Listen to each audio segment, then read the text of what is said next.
Year 7 and welcome to your new art task based on creating still lifes with mark making techniques. This is a 2-week task, and in the first week you will be creating an accurate outline drawing of an object which means something to you and then writing a paragraph explaining why you have chosen it. In week 2 you will be adding tone to your drawing from last week by adding dark and light areas using the mark making techniques that you have previously practiced. Last week and the week before we were looking at Vincent van Gogh. You created an artist research page on him. Very famous. Here are some examples of his work that we looked at. He creates his work using mark-making techniques to create tone and texture. So, now for your task.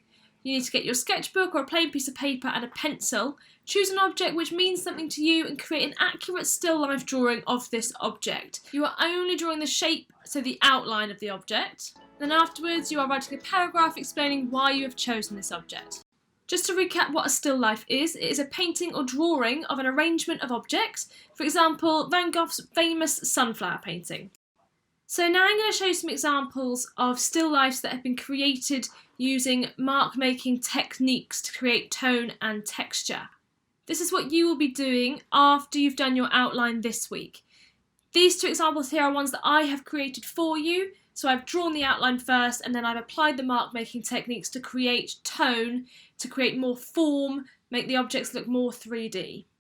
Things to remember when drawing from still life. So take your time, be accurate, observe carefully. You should spend most of your time looking at the object's shape rather than your page, and sketch lightly so that if you do make mistakes you are able to rub them out without it leaving a mark on your page.